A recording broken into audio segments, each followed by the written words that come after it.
एक सवाल सर मेरा आपसे है, क्योंकि आप अभी लार्ज कैप की हम लोग चर्चा कर रहे थे, स्मॉल और मिड कैप की भी बात करूँ, अगर मैं क्वार्टर फोर की बात करूँ तो स्मॉल कैप कंपनियों में इनकी जो कमाई है वो 16% के आसपास की गिरावट जो है वो दर्ज की गई स्मॉल कैप कंपनी में, जो अर्निंग की बात की जाए सर। और जबकि अगर हम लोग यहाँ पर देखें मिड कैप की तो 2% के आसपास रही है यहाँ पर। अब मैं आपसे समझना चाहता हूँ सर कि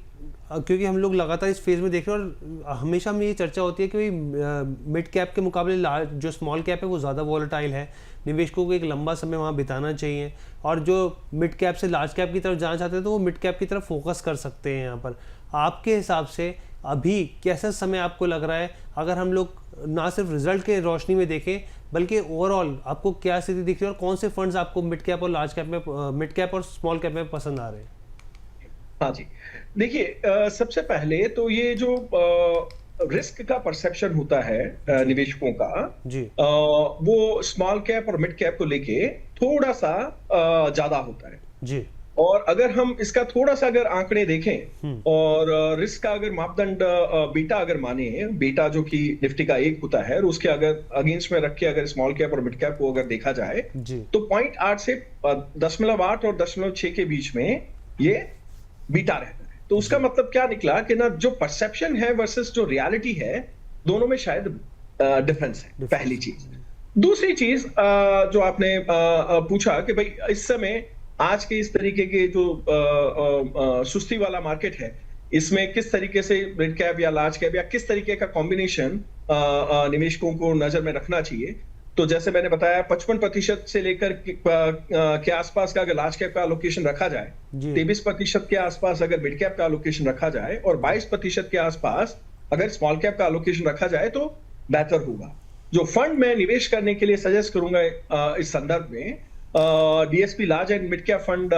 देख सकते हैं निवेशक, कोटक इमर्जिंग इक्विटी फंड देख सकते हैं जो कि मिड कैप कैटेगरी में आता है, एसबीआई कॉन्ट्रा फंड देख सकते हैं जो कॉन्ट्रेरियन अप्रोच के साथ चलता है और काफी बेहतरीन रिजल्ट रहा है इसका, और एचडीएफसी फ्लेक्सी कैप फंड भी ले सकते हैं जो कि लार्ज कैप बायस्ड होता है, और इन्वेस्टको इंडिया स्मॉल कैप एक स्मॉल कैप का फंड है जो कि आपको ठीक एलोकेशन दे पाएगा। सर ये जो 5 फंड आपने बताए, तो मतलब अगर ये 5 फंड कोई अपने पोर्टफोलियो में डाल ले, रख ले, तो फिर हम लोग मान के चले कि अच्छा अल्फा जनरेट हो सकता है?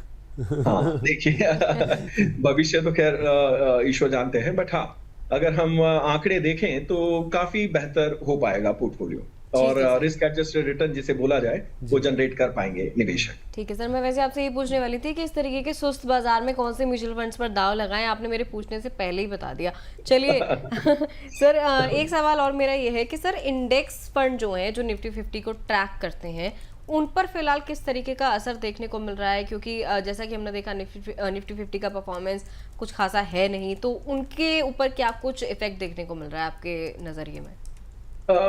देखिए, ये जो इंडेक्स फंड कैटेगरी होती है, अब अमूमन हमने ये रुझान देखा है निवेशकों में कि जब क्लैरिटी नहीं होती कि ना कहाँ पे कौन सा फंड पकड़े या कौन से फंड में निवेश करें, तो इन्वेस्टर इंडेक्स के रिटर्न को रेप्लिकेट करने की कोशिश करता है और इंडेक्स का अलोकेशन कर लेता है। बट आप देखिए, इंडेक्स में भी हर 6 महीने में इंडेक्स की रीबेसिंग होती है। मतलब ये कैलकुलेट और इवैल्यूएट किया जाता है कि कौन सा स्टॉक इंडेक्स में रहेगा, कौन सा नहीं रहेगा। तो जो निवेशक हैं, ये ट्रैकिंग एरर के चलते हुए जो इंडेक्स का रिटर्न है वो भी नहीं कमा पाते लंबे समय में, राइट? तो हमें इंडेक्स की जगह मैं निवेशकों को सुझाव दूंगा कि अगर आप well diversified large cap fund अगर आप